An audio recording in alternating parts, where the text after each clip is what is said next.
Welcome back, fam. I'm Dave Banter, and this is the Philips B5109. So the big claim, why is this good for dorm rooms? Well, first of all, it's small and compact. So this is something that can easily be moved. It's lightweight, which makes it perfect for a dorm room. It's only a 2.0, so it's not going to produce a lot of bass. There's no built-in sub, there's no passive radiator, none of that stuff. This actually features auto volume leveling, which means you can hit that button and it's going to automatically scale your audio. So if something's too loud, it might bring it down a little bit. If something's too low, it might raise it a little bit. And in a type of setting with a dorm or a very small apartment, that might be very useful. If your neighbors do complain about how loud the soundbar is, don't worry, there is a night mode that's offered with this soundbar as well, so you can always use that. However, it's loud when you're watching TV. So let me explain. If you're watching TV, anything on TV, it's probably going to be loud. Now, if you're watching a movie, it's not going to be as loud. Wait, smash that like button and subscribe to the channel if you haven't already. Now let's get back to it. But when you watch a movie isn't designed to just be loud to grab your attention. So for a movie, you're gonna find yourself turning up this soundbar a little more versus when you're just watching TV and some commercial comes on for Doritos and it's blaring loud. Now, in order to be dorm ready, we gotta talk about control and operation. You can control this soundbar two different ways. Obviously with the remote, it's well laid out, easy to use. They got you covered with the remote, but if you don't wanna use the remote, I get it, it's a dorm setting. They give you an app and the app is fairly simple to use. Just download it, it's gonna give you full operation of the soundbar. Now when you operate the soundbar, let's just say you select DTS on the soundbar and you are not sure if you did or not. They label everything on the soundbar, from the inputs, DTS to Dolby Audio. It's all labeled here on the front and it will light up and let you know which one you selected. Fam, I don't think any other soundbar, especially in this price range, has that on there.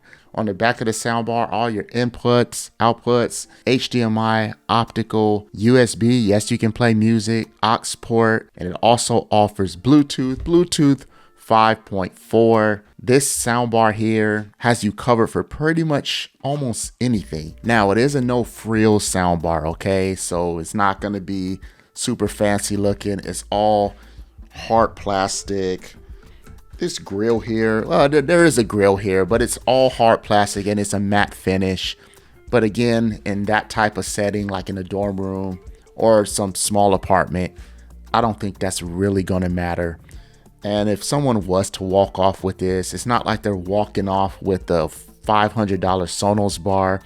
So it's definitely a good soundbar you can put in a space where, if it's a shared space even, I think you'll be okay. Now, if you want to mount this soundbar, you can. They do give you some mounting brackets so you can mount the soundbar. Keep in mind that it's only about 4.2 pounds.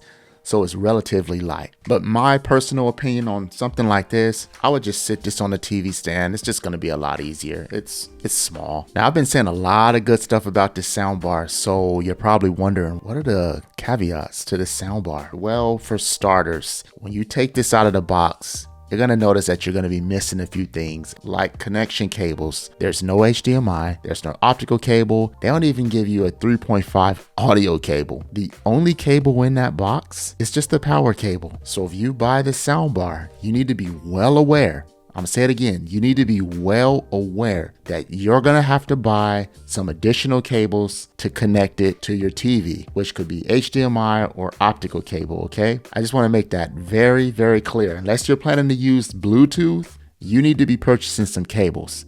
That's not the only thing it doesn't come with. A lot of people aren't gonna like the fact that it doesn't come with, they give you the little brackets, but the template, they don't give you the template. So you're on your own with where to put the little brackets. For a lot of people, that scares them.